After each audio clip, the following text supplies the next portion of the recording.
Facebook live में आप लोगों का स्वागत है।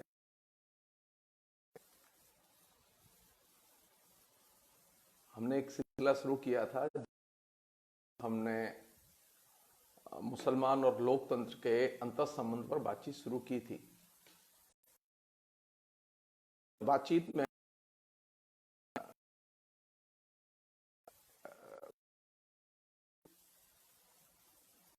पहली बार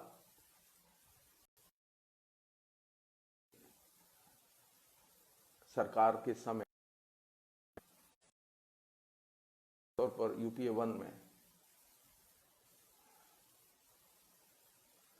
मनमोहन सिंह की सरकार के कमीशन बना और सच्चर कमीशन आने के बाद हम अवस्था कैसी है, उन्होंने किस हद तक कहां तक विकास किया है।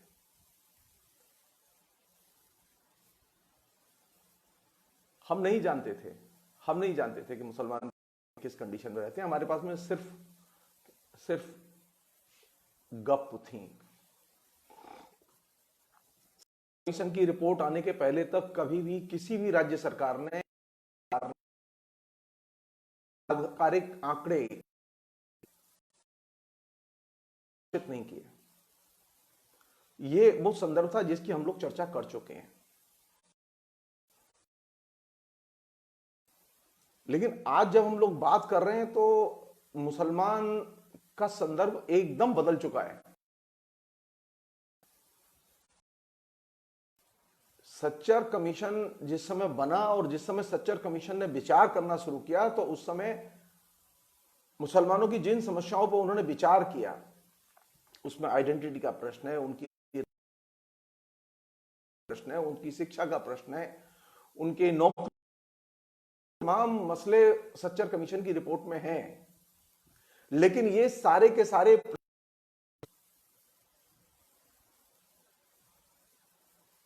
एक ऐसे समय में डिस्कस किए गए जबकि मुसलमानों के को लेकर देश में एक बहुत ही कूल, एक ठंडा माहौल था। कोई उत्तेजना नहीं थी। मुसलमानों के खिलाफ में कहीं कोई हेट नहीं था। मीडिया में, समाज में था।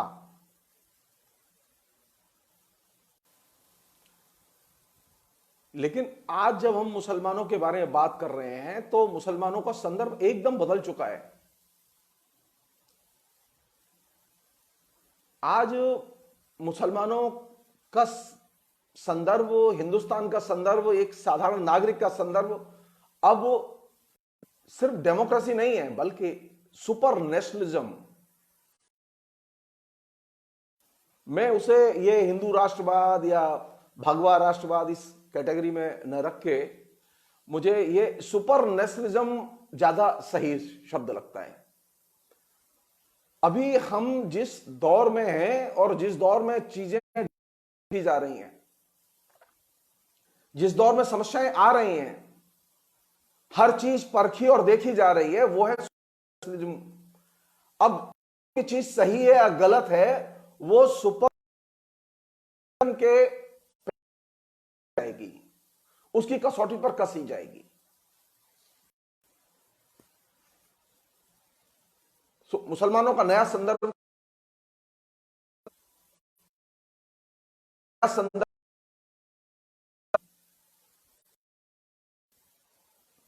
एक खबर है जो कि अभी मीडिया में खूब चल रही है, सोशल मीडिया में बहुत ज्यादा है, हाईलाइट करके चल रही है।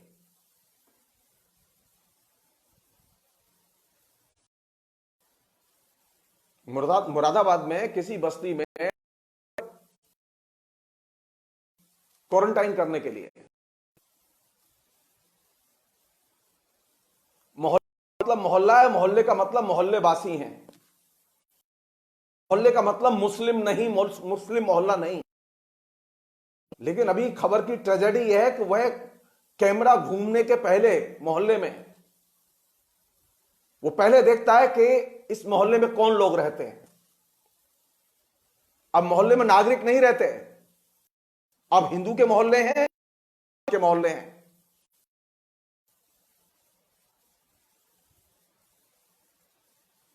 अब हर चीज धर्म की पहचान से तय हो रही है, और वो भी सेलेक्टिवली। खतरा यहां पर है, समस्या यहां पर है। वो डॉक्टरों के साथ में जो हुआ है वो निंदनीय है, उसको किसी भी तरह से उसको डिफेंड नहीं किया जा सकता।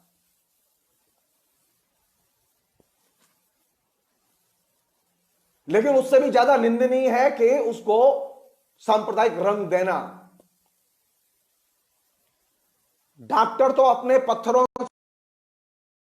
देंगे, जान लीजिए, लेकिन आप जो जहर उगल रहे हैं मुरादाबाद की घटना को लेकर और सांप्रदायिक विश्व वमन कर रहे हैं, जान लीजिए, सांप्रदायिक विश्व वमन परमाणु बम से भी ज्यादा खतरनाक रेडिएशन होता है। बार बार हम इस बात को डिस्कस कर रहे हैं, कह रहे हैं अपने दोस्तों से, लेकिन हमारे दोस्त हैं कि बाज नहीं आ रहे। सुपर नेशनलिज्म की ब्यूटी, सुपर नेशनलिज्म की ब्यूटी है कि आप अगर इसके सिलसिले को देखें, कुछ लोग थे जो 2014 में डेवलपमेंट के इशू पर सुपर नेशनलिज्म को पसंद करते थे। जो जो नए मसले आते गए, सेक्युलर ताकतें, धर्मनिरपेक्ष कतारें, धर्मनिरपेक्ष व्यक्ति लगातार टूट के सुपर नेशनलिज्म के दायरे में चले गए। जब भी जो कोई भी नया मसला आया है, सबसे बड़ी कैजुअलिटी किसकी हुई है? जो धर्मनिरपेक्ष दृष्टिकोण रखता है।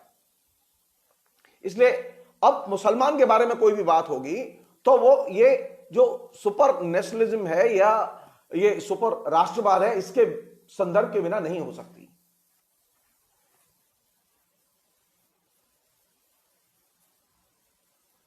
ये जो सुपर नेशनलिज्म है, ये सुपर नेशनलिज्म आया कहां से? 2014 के पहले हिंदू राष्ट्रवाद था, हिंदू राष्ट्रवाद के उन्नायक थे, उनके प्रचारक थे, उन्होंने खूब प्रचार किया।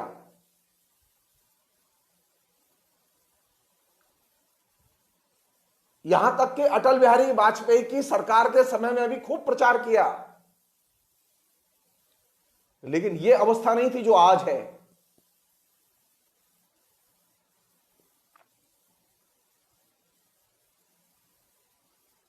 आज जिस चीज को हम लोग फेस कर रहे हैं, ये हिंदू राष्ट्रवाद नहीं है, ये सुपर नेशनलिज्म है।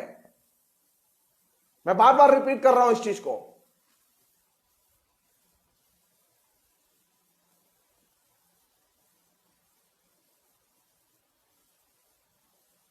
वियतनाम युद्ध के खिलाफ में जब अमेरिका में जनता सड़कों पर उतरी हुई थी, युद्ध का विरोध कर रही थी, अमेरिकी सेना के वियतनाम में हमलों का विरोध कर रही थी, तो पहली बार सुपर नेशनलिज्म के मॉडल का इस्तेमाल किया गया प्रचार में। क्या कर रहा था उस समय?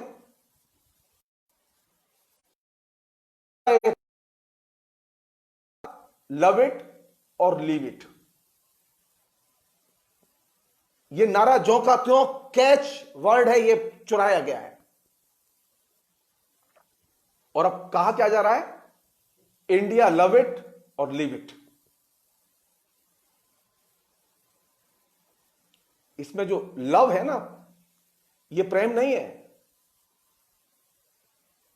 ये प्रेम नहीं है। इंडिया लव इट और लीव इट में ये भारत प्रेम की बात नहीं है।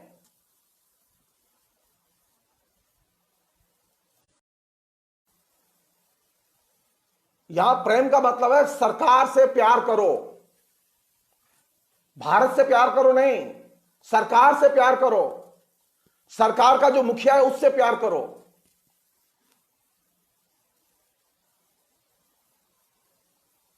बहुत ही सघन कैंपेन अमेरिका में चलाया गया था एक जमाने में, अमेरिका लव इट और लीव इट के नाम से।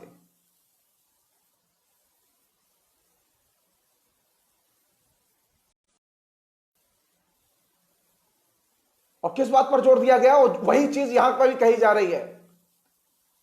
ये लव इट और लीव इट की धारणा नीचे तक जनता में उतार दी गई है एक वर्ग में, और प्रशासन के हर स्तर में उतार दी गई है, चाहे पुलिस हो, पीएससी हो, सेना हो, न्यायपालिका हो, हर स्तर पर उतार दी गई है।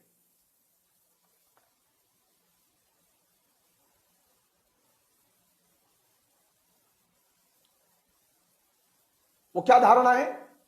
वो धारणा यह है कि सरकार जो करती है सही करती है। आपको संविधान में अभिव्यक्ति की आजादी है, लेकिन सरकार की आलोचना करने की आजादी नहीं है। आपको बोलने की आजादी है, लेकिन सरकार से सवाल करने की आजादी नहीं है। लव इट और लिव इट के नाम पर अमेरिका में यही फिलॉसफी बार बार मीडिया से प्रोपेगेट की गई, और यही फिलॉसफी 2014 से हिंदुस्तान की जेहन में उतारी गई है। वर्ग को कन्विंस कर दिया कि आप कुछ भी आलोचना मत कीजिए।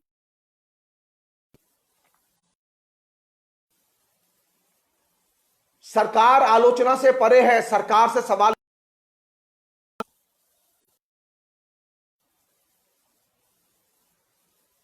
क्या किया था लोगों ने अमेरिका में? क्या किया था लोगों ने? अमेरिका की सेना ने बड़े पैमाने पर पूरे वियतनाम को रोक दिया।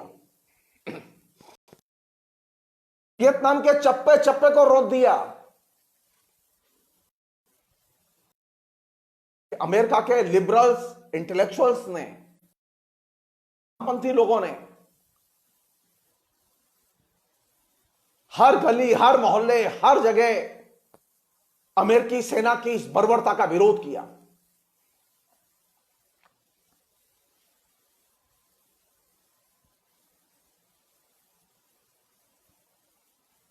लव इट और लिव इट के नाम पर सरकार को आलोचना से परे ले जाना, लव इट और लिव इट के नाम पर विदेश नीति को आलोचना के परे ले जाना, लव इट गृह नीति को परे ले जाना।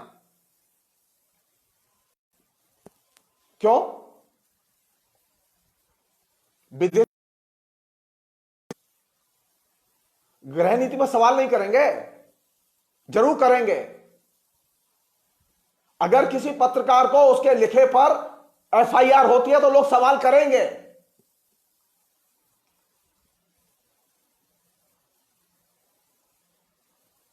किसी भी घटना पर संविधान के फ्रेमवर्क में लिखने का किसी भी पत्रकार को, नागरिक को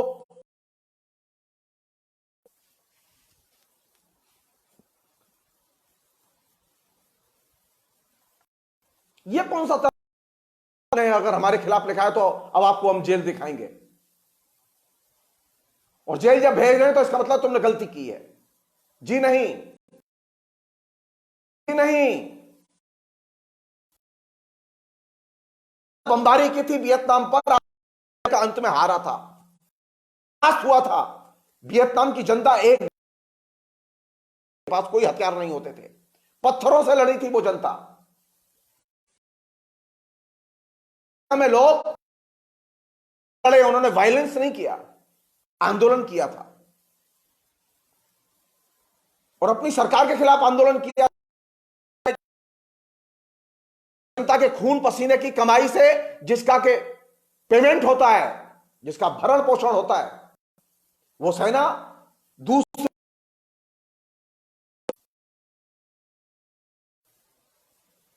अमेरिका ने जितनी भी सैन्य टेक्नोलॉजी की उस समय तक की उपलब्धियां थी, जो बड़े बड़े प्रखर हथियार थे, वैज्ञानिक उपलब्धि का दंभ भरते थे, उनका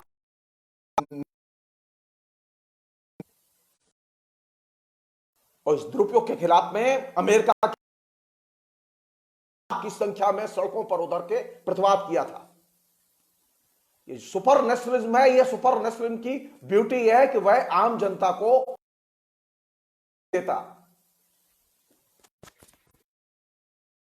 नेशनलिज्म का मानना है कि वह आलोचना से परे है, और जो सरकार का मुखिया है वह आलोचना से परे है। क्या क्या सवाल करते उनके पक्ष? वो क्या सवाल करते हैं? वो एक सवाल करते हैं आपसे तुम बड़े हो या देश बड़ा है? जाहिर है कि अब आप यही कहेंगे देश गलत है। यह सवाल ही गलत है। जनता बड़ी है। जनता से बड़ा राष्ट्र नहीं है। जनता से नहीं है। जनता से बड़ी कोई पार्टी नहीं है, चाहे उसने जितनी कुर्बानियां दी हों। और इन लोगों ने तो कोई कुर्बानी भी नहीं दी। ये तो कभी 10 दिन के लिए जेल भी नहीं गए जो सरकार में बैठे हैं। आज अगर कोई सरकार की आलोचना करता है तो कहा जाता है तुम कृतज्ञ हो। जी नहीं, जी नहीं।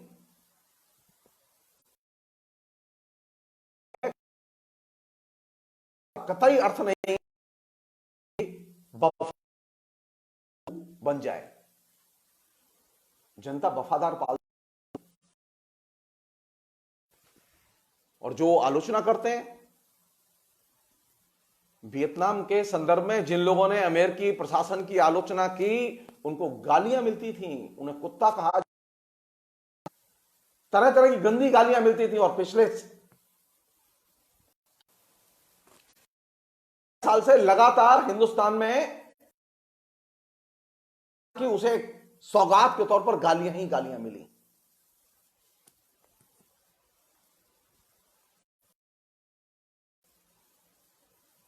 यह कहा गया कि आप दो चीजों के बारे में एकदम नहीं बोलेंगे, एक तो विदेश नीति और एक गृह नीति के बारे में नहीं बोलेंगे।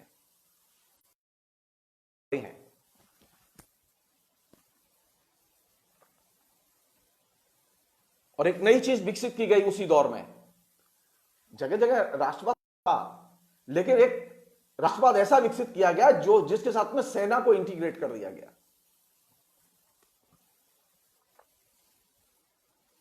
अब नेशनलिज्म और राष्ट्रवाद और सैन्यवाद दोनों मिलने लगे।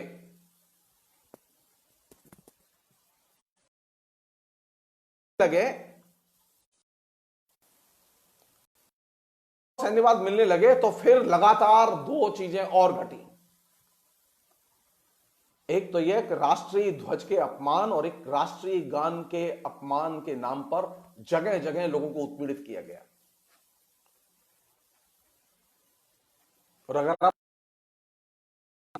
और खास तौर पर पड़ोसी देशों के संदर्भ में सरकार के कामकाज की आलोचना की तो फिर आपको पाक का एजेंट,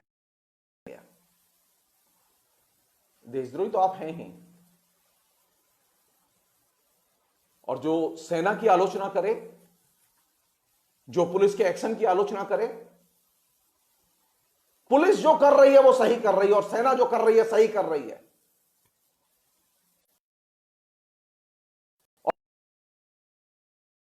उसको पुलिस के हवाले करो, एफआईआर करो, गिरफ्तार करो और इतना हिरास करो कि वो पुलिस के बारे में बोलना भूल जाए और कुछ कर लो।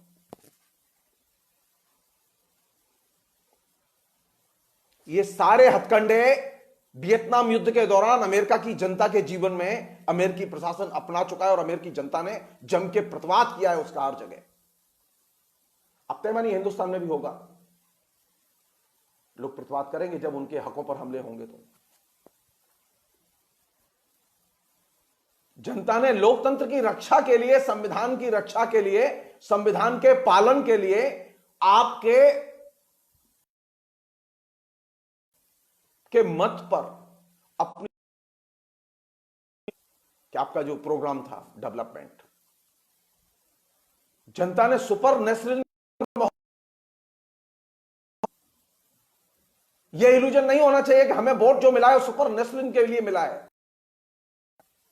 आपको वोट मिला था विकास के नाम। लोग आप जान लीजिए, अमेरिका ऊपर की शासन ने थोपा, बेइंतहा जुल्म हुए, वहां बड़े केस लगाए गए, लोग बहुत परेशान किए और वो हो रहा है। और जिस समय नेशनलिज्म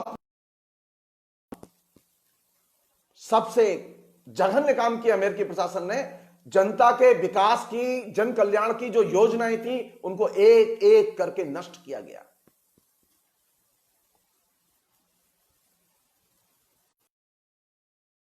और सरकारी संपत्तियों को कौड़ियों के दाम निजी किया गया। ये जो अमेरिका में अभी तबाही मची हुई है ना कोरोना को लेकर, अभी सोचा हमने ठीक ऐसे ही तबाही 2008-2009 में भी मची थी, जब हम महामारी 2009 से लेके 2000 तक अमेरिकी प्रशासन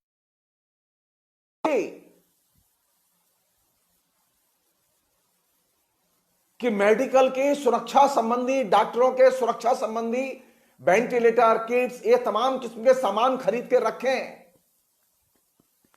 क्योंकि सारे मेडिकल का आपने निजीकरण कर दिया था।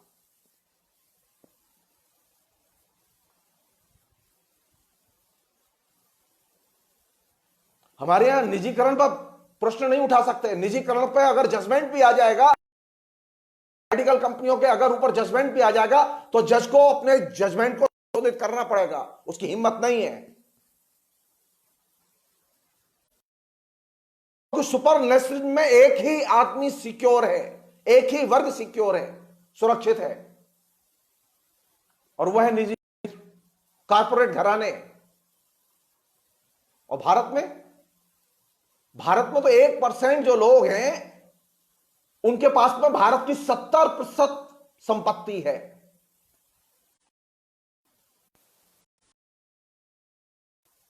तो जिनके पास में 70% हिंदुस्तान की संपत्ति है, उनको किसी चीज से चिंता क्यों होगी? आप देश में इमरजेंसी ये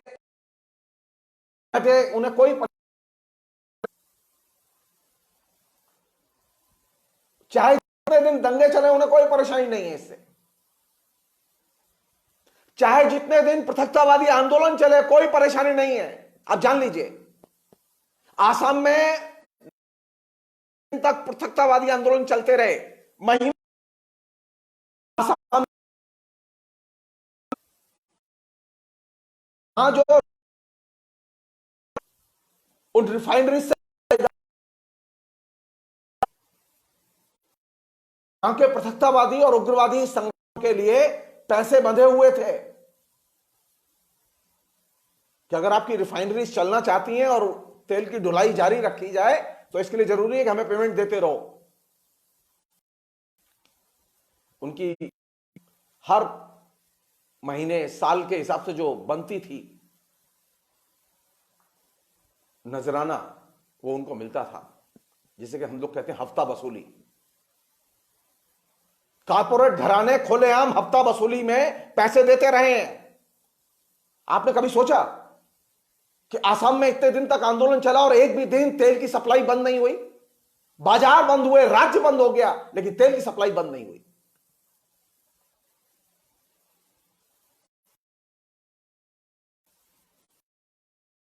लाइन, आपकी तेल की लाइन पाकिस्तान, अफगानिस्तान से होते हुए आ रही है।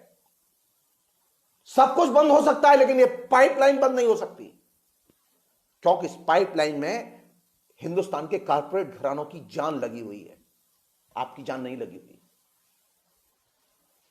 तो सुपर नेशनलिज्म में एक ही वर्ग सुरक्षित होता है, वह है कारपोरेट घराने, अमीर लोग। अमीर लोगों को सुपर नेशनलिज्म कभी टारगेट नहीं करता। आप सोचिए, आप जस्ट सोचिए,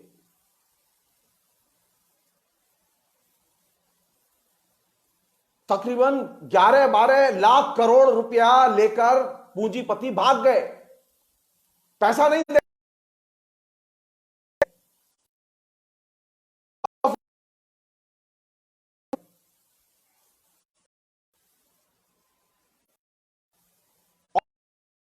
दीजिए,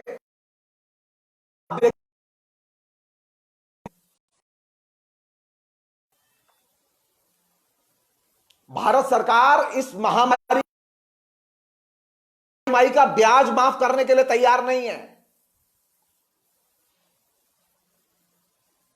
सुपर नेशनलिज्म के लिए उसके निशाने पर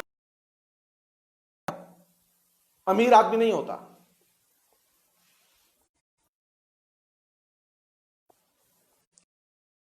जो गरीब लोग दे रहे हैं, हमें खाना दे रहे हैं, हमें रहने की जगह दे रहे हैं, ये चुपचाप लोग नहीं जा रहे। लोग बार बार निकल रहे हैं, बार बार परेशान हो रहे हैं क्योंकि वो अनईजी फील कर रहे हैं। तो आपका जुल्म किस पर हो रहा है? आप उनका दिल नहीं जीत सकते, आप उन पर में भरोसा पैदा नहीं कर सकते। आम जनता में बड़े पैमाने पर सुपर नेशनलिज्म संशय, डाउट्स, अनास्था पैदा कर देता है। आम जनता की कोई आस्था नहीं होती, सिर्फ उन लोगों की आस्था होती है जो सुपर राष्ट्रवादी होते हैं, जिन्होंने अपनी अक्ल गिरवी रख दी है। ये जो गरीब लोग हैं, ये जो बार बार निकल आते हैं, कभी यमुना किनारे, कभी सूरत में निकल आए, कभी बांद्रा में निकल आए, क्योंकि सरकार इनमें अनास्था बहुत पहले ही पैदा कर चुकी है। ये विश्वास नहीं करते किसी को। ये जो खाते कमाते हैं सिर्फ उसी पर विश्वास करते हैं। आज ये क्या खाएंगे और कमाएंगे, जब तक ये कमाएंगे नहीं इन्हें विश्वास नहीं होगा। ये किसी के दिए पर विश्वास नहीं करते, ये सरकार की रोटी पर विश्वास नहीं करते। दिमाग से निकाल दें हम लोग। मजदूर सिर्फ अपनी मेहनत पर विश्वास करता है, अपने श्रम पर विश्वास करता है, उसका किसी पर विश्वास नहीं है। और यह संशय आपने पैदा किया है क्योंकि आपने कभी आम जनता को अच्छी नजर से नहीं देखा। आपने लगातार आम जनता के उन वर्गों पर हमले किए जो वर्ग पिछड़ी जातियों से आते थे, अल्पसंख्यकों से आते थे, गरीब लोग थे। आपने उन पर हमले किए। इस महामारी में भी आप उन्हीं पर हमले कर रहे हैं। सोचिए, मैं एक छोटी सी चीज कह रहा हूं मैं। अरे जिस तरह से किसी भी विदेशी नागरिक को अपने के कर रही है, बाकायदा होटल की गाड़ी आ रही है या एम्बेसी की गाड़ी आ रही है, उनको ले जा रही है, उन्हें एयरपोर्ट ले जा रही है, एयरपोर्ट जा रही है, वो ले जा रही है उनके देश। व्यवस्था कर रहे हैं ना आप। तो इन ब्राजील के नागरिक वृंदावन निकालकर बस में चढ़ाए जाते हैं, उन्हें फ्लाइट में बिठा के और एयरपोर्ट को से जो है ब्राजील जा सकती है। तो भाई से बस में बैठ के लोग अपने गांव क्यों नहीं जा सकते? हवाई जहाज से क्यों नहीं उतारे जा सकते?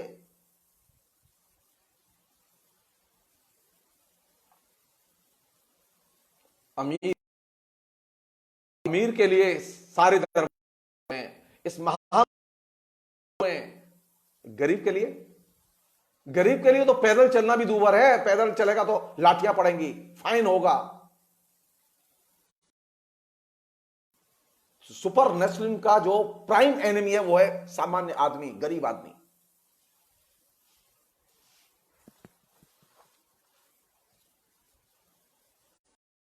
चीज जो कि इस पूरे दौर में विकसित हुई है, कि जब आप किसी अपने टारगेट को निशाना बनाते हैं, उनके टारगेट बहुत क्लियर है, मैं नाम नहीं लेना चाहता, उनके टारगेट बहुत क्लियर है। तो जब वो टारगेट पर निशाना लगाते हैं तो जो सुपर नेशनलिस्ट उनके अनुयायी हैं, जो भक्त हैं, वो बहुत खुश होते हैं, वो दुखी नहीं होते। कल संयोग से कोई दुर्घटना मेरे साथ हो जाए तो फेसबुक पर खुश होने वाले लोग बहुत हैं, क्योंकि ये साला रोज गालियां देता था, ये रोज आलोचना करता था। अच्छा हुआ इसकी पिटाई हुई, अच्छा हुआ गया, ये इसी लायक है। कूट कूट के हमारे अंदर ये जो घृणा का एलिमेंट है वो इस कदर भर दिया गया है कि या तो आप सुपर नेशनलिस्ट होंगे या फिर आप एनिमी होंगे। ये दोनों ही चॉइस सबसे बकवास चॉइस है। शत्रु बनाना भी अपने आप में बकवास चॉइस है और ये सुपर नेशनलिस्ट बनाना भी अपने आप में बकवास चॉइस है। ये हमारे लिए चॉइस नहीं हो सकती। मेरा कहना यह है कि आप जिस चीज पर परेशान हो रहे हैं और खुश हो रहे हैं, हम इस पर खुश नहीं है। हम इस पर खुश नहीं है कि हमारे यहां लॉकडाउन शांत नहीं है। हमें खुराक चाहिए, हमें खुराक चाहिए। और खुराक कैसे चाहिए? हमें खुराक चाहिए खोजो दुश्मन, क्योंकि दुश्मन के बिना दिन नहीं कटता। प्राइम टारगेट खोजे जा रहे हैं और वो एक ही है। तो मेरा कहना यह है कि ये जो सुपर नेशनलिज्म की जो धारणा है, ये धारणा स्वयं में विवाद के केंद्र में रही है, पराजित हुई है। वो यहां पे भी हारेगी, जीतेगी नहीं, बिल्कुल नहीं जीतेगी। आप अगर ये सोच रहे हो कि लोग संजीवनी बूटी खा के आए हैं और ये लंबे समय तक, ये गलतफहमी है।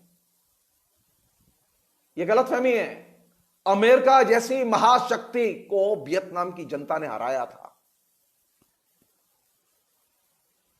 सुपर नेशनलिज्म कभी भी सक्सीड नहीं किया है। वो जुल्म तो किया है उसने। मुसोलिनी का पतन देखा है हमने, हिटलर का भी पतन देखा है, हमने तोजो को भी देखा है, हमने फ्रैंको को भी मरते देखा है। और दूर क्यों जाए, हमने इंदिरा गांधी का भी पतन देखा है। हमने हर डिक्टेटर का पतन देखा है। वो चाहे जितने महान हों, लेकिन इतिहास में काले अक्षरों में लिखे जाते हैं। और ये लोग तो महान भी नहीं है, तो काली शाही भी इनके लिए मिलना मुश्किल है। ब्लैंक, एकदम सादा कोरे पन्ने की तरह रहेंगे, कोई नहीं लिखेगा कुछ भी। ये वो संदर्भ है जिस संदर्भ में अब आप मुसलमान के बारे में सोचिए। अब आप यहां से सोचिए कि मुसलमान की अभी दिक्कत क्या है, कौन सी ऐसी चीज। मुसलमान की वे तमाम एक जैसी हैं जो हिंदुस्तान की आम जनता की हैं। उसके सामने भी गरीबी की समस्या है, उसके सामने भी रोजगार की समस्या है, उसके सामने भी शिक्षा की समस्या है। लेकिन एक ऐसी चीज है जो कि समुदायों के साथ नहीं है।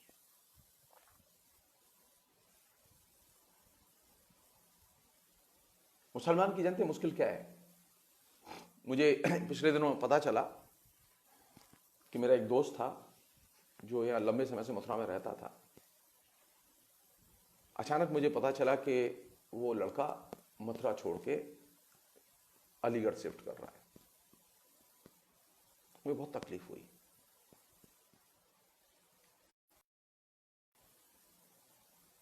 क्यों? उसने कहा कि मैं सुरक्षित महसूस नहीं कर रहा।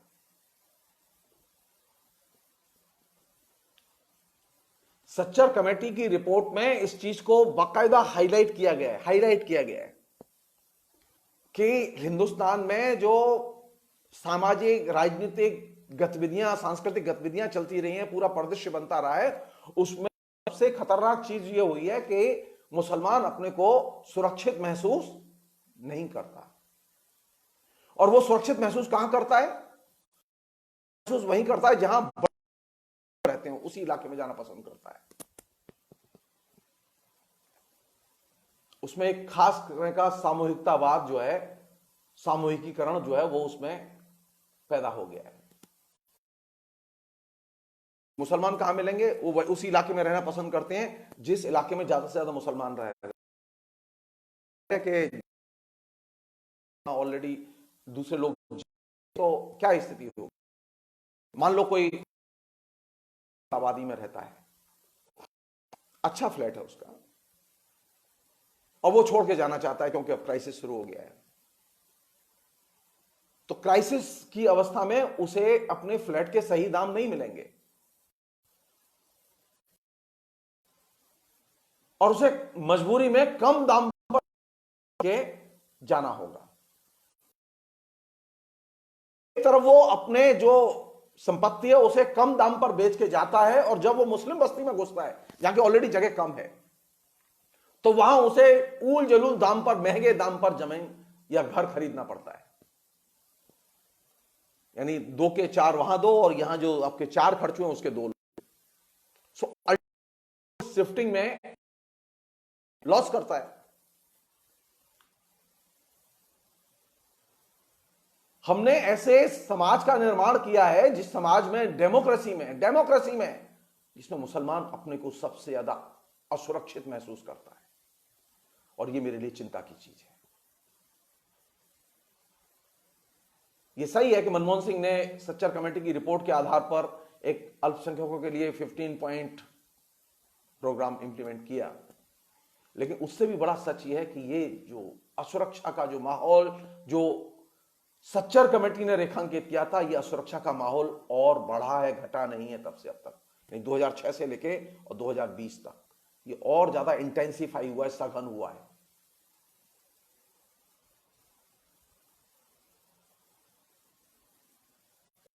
ये इसमें जिसकी वजह से सघन हुआ है, कौन सी चीज घटी है?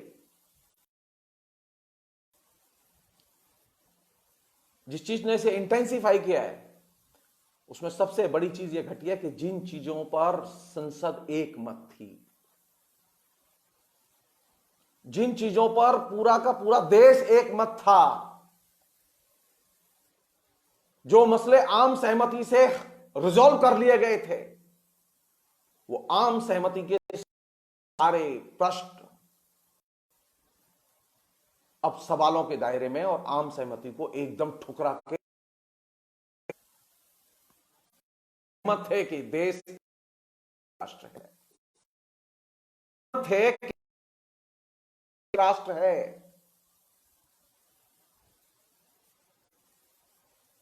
ये दो चीजें जो आम सहमति थी संसद से लेकर सड़क तक, आज इन दोनों चीजों पर संसद से लेकर सड़क तक एकदम असहमति और पोलराइज हो चुका है।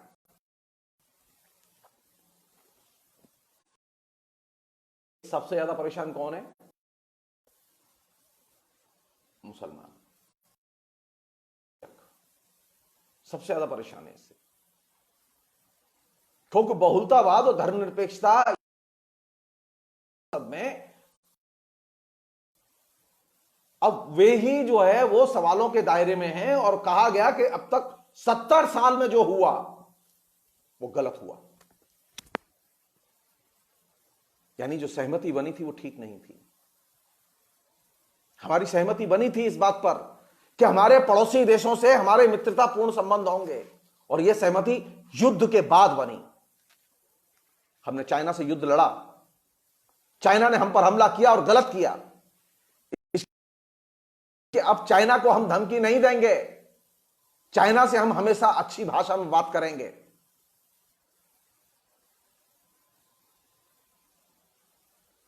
पाकिस्तान से हमारे 3-3 युद्ध हुए, 4-4 युद्ध हुए और हर युद्ध में पाकिस्तान हारा।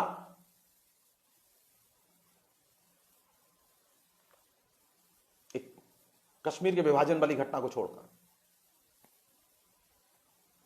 इसके बावजूद हमारे बीच में यह सहमति बनी कि हम अपने पड़ोसी देशों से, देश नीति में हम पड़ोसी देशों से हम मित्रता रखेंगे, लेकिन यह सहमति तोड़ी गई।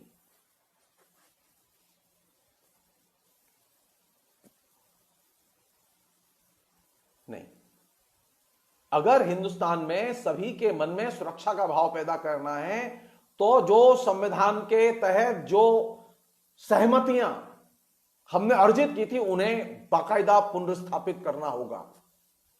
ये जो छद्म धर्मनिरपेक्षता और ये रियल धर्मनिरपेक्षता, ये नहीं, धर्मनिरपेक्षता एक ही होती है।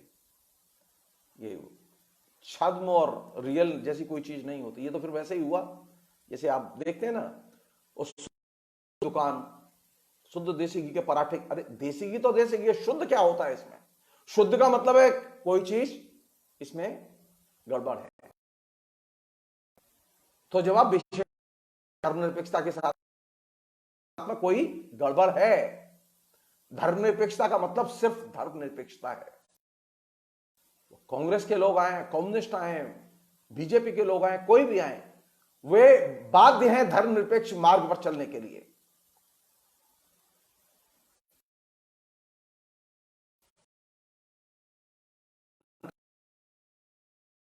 अब उसे क्वेश्चन स्तर पर क्वेश्चन किया जा रहा है।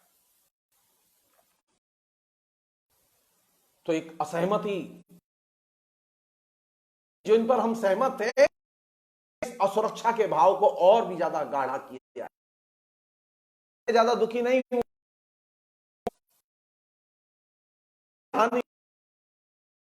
लेकिन जो आम सहमति टूट चुकी है उसे रिकवर करने में आपकी जान निकल जाएगी।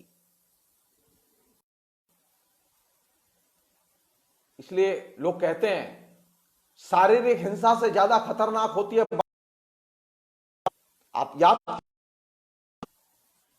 आप याद कीजिए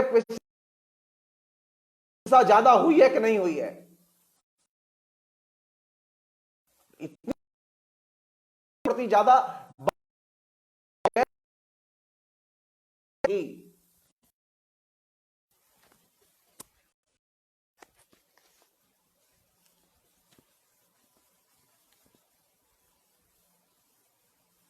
क्या करेंगे हम लोग? सिर्फ पहले एक काम कर लो, बाकी सब छोड़ दो।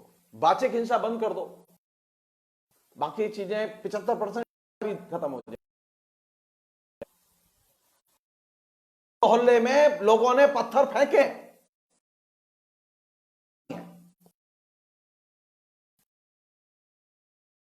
डॉक्टर हैं जिनको घायल किया गया है। पुलिस को अपना काम करना मत दो। तुम बीच में यह मत कहो कि कौन मुसलमान था कौन हिंदू था।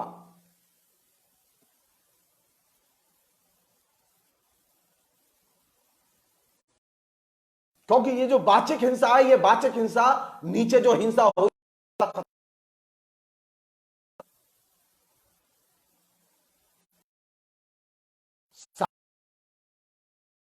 नष्ट करते हैं। आप इग्नोर, वाचिक हिंसा ने एक चीज पैदा की है,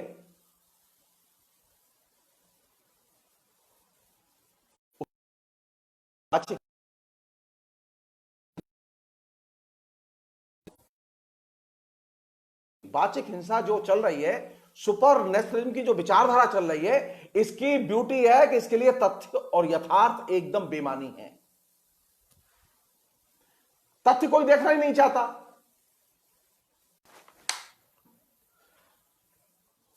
ये जो वाचिक हिंसा है, इसमें तथ्य और यथार्थ एकदम बेमानी है। सुपर राष्ट्रवाद तथ्य और यथार्थ नहीं देखता, उसको दो चीज चाहिए। एक तो उसकी डिमांड है तात्कालिकता, और दूसरा है उन्माद। वे अपने पूरे के पूरे कैंपेन को तत्काल बताओ और उन्मादित में लिखो। वे तथ्य वेरीफाई नहीं करते, वे यथार्थ को भी वेरीफाई नहीं करते।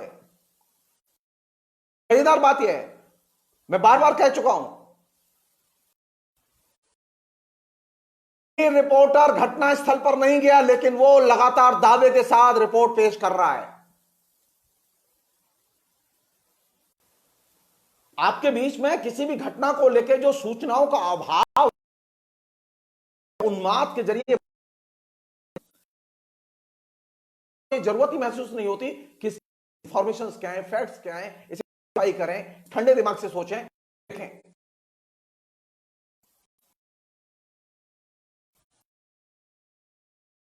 यह है कि किसी भी तरह से किया जाए, अभी खबर मिली है अभी बताया जाए।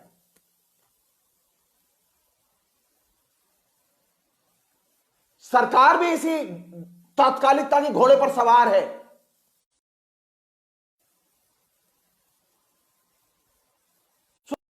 को और उन्माद को आपने एक तरह से दो पहिया बना दिया है सुपर नेशनलिज्म का। सुपर नेशनलिज्म की गाड़ी इन दो पहियों पर सवार है और इसके नीचे जो चीज कुछ और ये एक नहीं ऐसी 10 घटनाएं बताती हैं। मैं डिटेल्स में नहीं जाना चाहता उनके।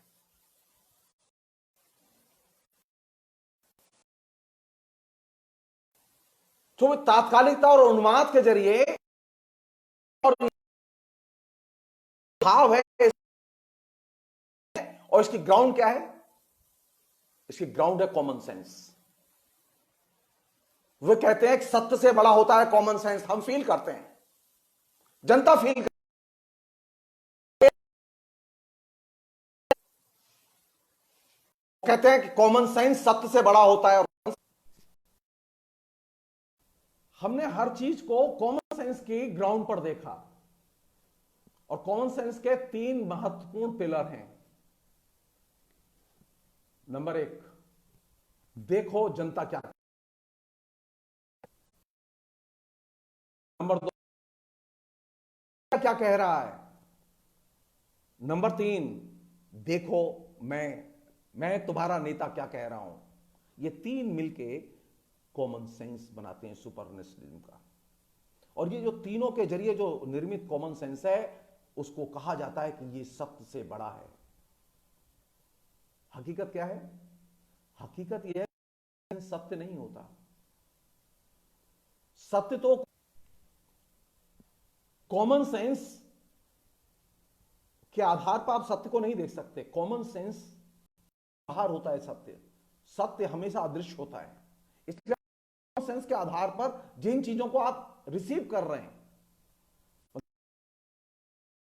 रिसीव किया सरकार तरक्की, आपने ये रिसीव किया कि देश विकास कर रहा है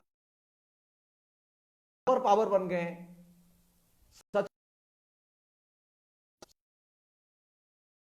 सच हो गया।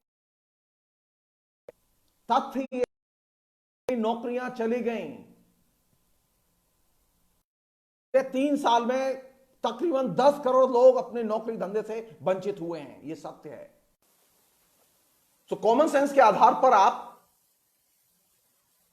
अगर सरकार के कामकाज देखेंगे, मीडिया की भूमिका देखेंगे तो आपको सच दिखाई नहीं देगा। तो बेहतर यह कॉमन सेंस से निकलो। जो सामने यथार्थ है, जो तथ्य हैं, उन्हें देखो।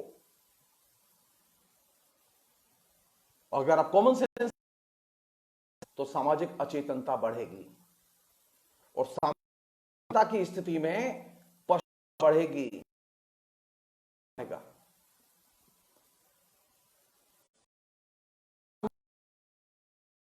वायलेंस दिखाई दे रही है, उसका एक बुनियादी कारण है ये सुपर नेशनलिज्म ने जो कॉमन ने आदमी को एक विवेकहीन पशु बना दिया है। इस कॉमन सेंस ने सबसे तो वो यूथ का किया है, युवाओं का किया है। आखिरी पॉइंट जिसे मैं आपके सामने रखना चाहता हूं, हमारे यूथ को यह अनुभव ही नहीं हुआ असहिष्णु वातावरण और इस कॉमन सेंस के बाद सत्य को देखने की और यथार्थ को परखने की, उसके तथ्य और आंकड़े देखने की आदत नहीं है। यथार्थ और तथ्य उसके जीवनानुभव का हिस्सा ही नहीं रहे। इसलिए सबसे ज्यादा कन्विंस कौन है इस सुपर नेशनलिज्म से? हिंदुस्तान का यूथ।